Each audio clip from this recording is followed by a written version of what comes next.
Thanks to everybody. And ఇప్పుడు తారక్ గారికి mic ఇచ్చేద్దాము. అందరికీ నమస్కారం.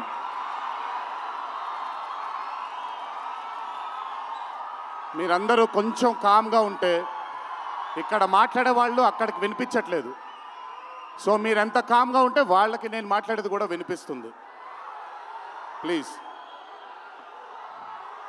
ముందుగా ఇక్కడికి విచ్చేసినటువంటి అభిమాన సోదరులందరికీ నా నమస్కారాలు. ఇక్కడికి విచ్చేసినటువంటి పాత్రికేయ మిత్రులందరికీ కూడా నా నమస్కారాలు.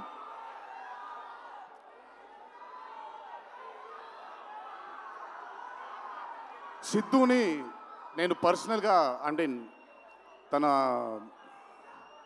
చాలా సినిమాలు చూశాను తనవి, కానీ పర్సనల్గా ఎప్పుడు ఇంటరాక్ట్ అవ్వలేదు.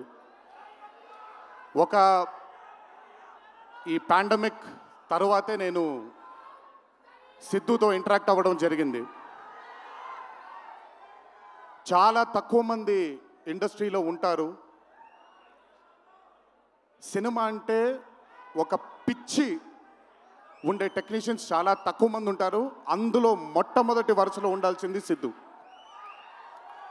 తనకి సినిమా తప్ప వేరేమీ తెలీదు. డీజే టిల్లు అనే క్యారెక్టర్ని చూసి మీరు అనుకోవచ్చు బేసిక్గా సిద్ధు ఇలాగే ఉంటాడేమో తన పర్సనల్ లైఫ్లో అని. But Siddhu is not that.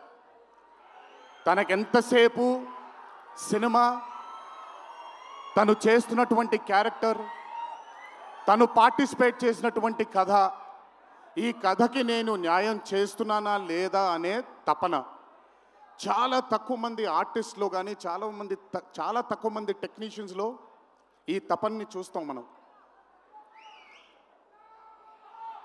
Siddhu DJ Tillu అనే మూవీతో కేవలం సక్సెస్ని కాదు, బట్ మన జీవితంలో కలకాలం మిగిలిపోయే ఒక క్యారెక్టర్ని మనకిచ్చాడు తను.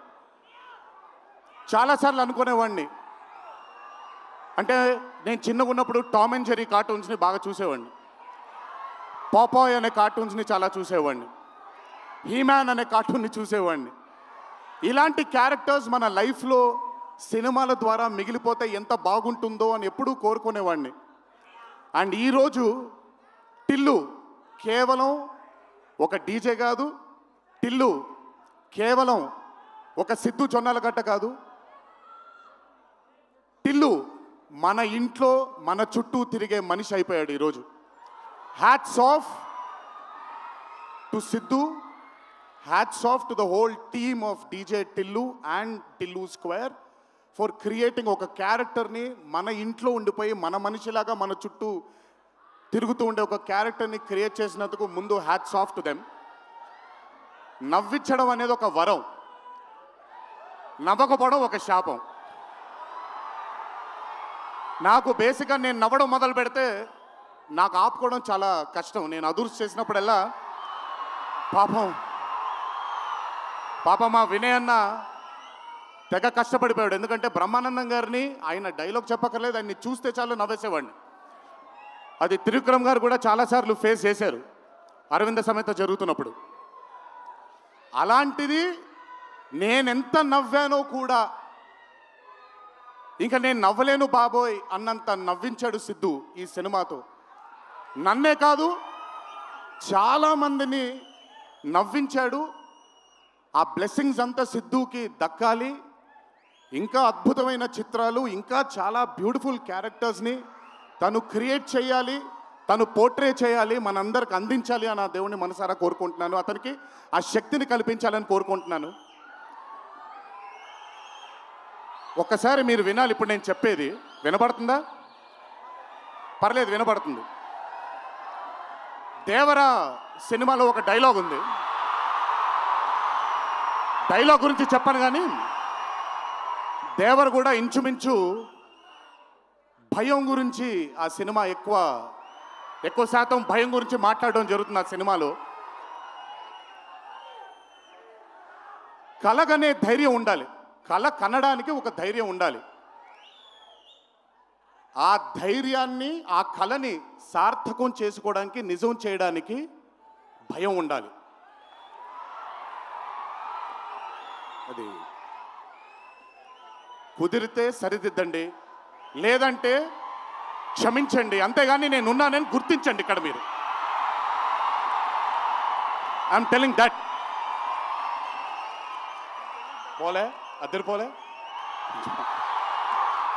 సో అది ఊరికే నాకేంటో, నాకు ఆయన్ని చూసి చాలా రోజులు అయిపోయింది. ఈ స్టేజ్ మీద కూర్చుంటే నాకు మళ్ళీ అరవింద సమేత గుర్తొస్తుంది ఆయనతో. సో మనిషికి కలగనడానికి ధైర్యం ఉండాలి. ఆ కళని సార్థకం నిజం చేయడానికి విపరీతమైనటువంటి డిసిప్లిన్ ఉండాలి. డిసిప్లిన్ అంటే భయం. ఈరోజు the whole team of Tillu Square అవ్వచ్చు, DJ Tillu as a brand, వాళ్ళు అంత భయపడుతూ భక్తితో శ్రద్ధలతో ఆ సినిమాని మీ అందరికీ చూపించాలి, మీ అందరికీ నచ్చాలని అంత కష్టపడ్డారు. కాబట్టి ఈరోజు ఆ సినిమాకి అంతటి ఘన విజయం లభించింది. Siddhu, please, all your life ఒకటే మార్గం, కష్టపడాలి, కష్టపడుతూనే ఉండాలి. మళ్ళీ చెప్తాను, కష్టానికి కొలమానం లేదు. నా కష్టం నీ కష్టం వేరు కాదు, కష్టం ఒకటే. అయిన పడినా నేను పడినా విశ్వక్ పడినా అందరికీ కష్టంకి కొలమానం లేదు. ఎక్కువ కష్టపడ్డారు, తక్కువ కష్టపడ్డారు లేదు, కష్టపడ్డారు. ఆ కష్టాన్ని ఎప్పుడూ నమ్ముకో. It will always take you forward my love. నాకు చాలా నమ్మకం. నేను చాలాసార్లు విశ్వక్కి సిద్ధుకి చెప్పాను, నాకు మీ ఇద్దరిపైన చాలా నమ్మకం ఉంది. అంటే నేనేదో పెద్ద ఇలా అని కాదు, బట్ నమ్మకం ఉంది. రేపొద్దున ఇండస్ట్రీకి మీ ఇద్దరు కూడా చాలా హెల్ప్ అవుతారు. ఇండస్ట్రీ ముందుకు వెళ్ళడానికి, కొత్త ఐడియాస్ని, కొత్త థాట్స్ని ముందుకు తీసుకురావడానికి మీ ఇద్దరు కూడా మీ వంతు కృషి డెఫినెట్గా ఈ ఇండస్ట్రీకి పెడతారు. మీరు ఉపయోగపడతారు ఇండస్ట్రీకి అని చాలాసార్లు వాళ్ళకి చెప్పాను. ఈరోజు ఇద్దరిని అలా చూస్తుంటే నాకు చాలా గర్వంగా, చాలా ఆనందంగా ఉంది. ఇండస్ట్రీకి ఈరోజు ఇలాంటి డేర్ డెవిల్స్ కావాలి, కొత్త థాట్స్ని ముందుకు తీసుకొని వెళ్ళడానికి, కొత్త రకమైన ఐడియాస్ని ముందుకు తీసుకొని వెళ్ళడానికి. Hats off to both of them. అలాగే ఈ చిత్రానికి దర్శకత్వం వహించిన మల్లిక్ రామ్ గారు, it's not an easy task అండి.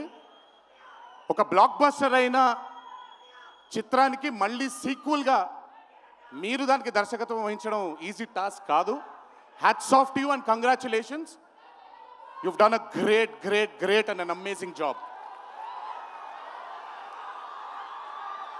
అలాగే ఈ చిత్రానికి పనిచేసిన సాంకేతిక నిపుణులందరికీ, నేను ఇందాకే కాసర్ల శ్యామ్ గారితో మాట్లాడుతున్నాను. ఆయన రాసినటువంటి ఒక పాట చాలా ఇష్టం నాకు, బలగంలో ఊరు పల్లెటూరు అనే పాట నాకు చాలా ఇష్టం. నాకెందుకో ఆయన రాస్తుంటే మట్టి వాసన వస్తూ ఉంటుంది ఆయన దగ్గర నుంచి, ఆయన వాడే పదాల దగ్గర నుంచి. Hats off to Kasarla Shyam గారు, హ్యాట్స్ ఆఫ్ టు అచ్చు, hats off to all the other technicians, and special mention to Radhika and the Radhika, Neha గారు అండ్ అనుపమ పరమేశ్వరన్ గారు. they've done phenomenal job. Tillu తనకుండే ఒక వీక్నెస్ ఏదైతే ఉందో ఆ వీక్నెస్ని పర్ఫెక్ట్గా పోర్ట్రే చేయగలిగారు. వాళ్ళిద్దరూ లేకపోతే ఈరోజు డెఫినెట్గా ఈ చిత్రం ఇంత విజయం సాధించేది కాదు. వాళ్ళకు కూడా నా కంగ్రాచులేషన్స్ తెలియజేస్తూ, ఇక్కడికి విచ్చేసిన మీ అందరికీ కూడా నా ధన్యవాదాలు. ఒకే ఒక మాట, కొంచెం ఓవర్ అయిందని అనుకోకపోతే ఒక చిన్న విషయం చెప్తాను. ఈరోజు చొక్కా వేసుకొని వచ్చాను, చొక్కాకి కాలర్ ఉంటుంది. దేవరా అనే చిత్రం రిలీజ్ లేట్ అయినా సరే రేపొద్దున మీ అందరూ గర్వంగా కాలర్ ఎగరేసుకునేలాగే ఆ చిత్రాన్ని మీకు అందించడానికి, మా ప్రేక్షక దేవుళ్ళని అందించడానికి మేము ప్రయత్నిస్తాం. తెల్లవారితే ఉగాది, మీ అందరికీ ఉగాది శుభాకాంక్షలు తెలియజేసుకుంటూ, ఇంట్లో తల్లిదండ్రులు, అమ్మానాన్నలు, కుటుంబ సభ్యులందరూ మీకోసం ఎదురు చూస్తూ ఉంటారు. ఈరోజు ఈ ఆనందాన్ని జాగ్రత్తగా ఇంటికి వెళ్ళి ఇంట్లో ఉండే కుటుంబ సభ్యులందరితో మీరు పంచుకుంటారు అని మిమ్మల్ని కోరుకుంటూ, మీరెప్పుడు ఇలా చల్లగా ఆనందంగా ఉండాలని ఆ దేవుణ్ణి మనసారా కోరుకుంటూ సెలవు తీసుకున్నాను. ఈ అవకాశం నాకు ఇచ్చిన టిల్లు టీంకి అన్నాను, కానీ ఈ అవకాశం నాకు ఇచ్చిన మా వంశీకి నా ధన్యవాదాలు తెలియజేసుకుంటూ వంశీ గురించి ఎక్కువ మాట్లాడిన, ఎందుకంటే వంశీ గురించి ఎక్కువ మాట్లాడితే దిష్టి తగిలేస్తుంది తనకి. వంశీ ఇలాగే అద్భుతమైన చిత్రాలు తీయాలని అతనికి ఆ శక్తి వల్ల నా దేవుని మనసారా కోరుకుంటూ జై ఎన్టీఆర్. Thank you.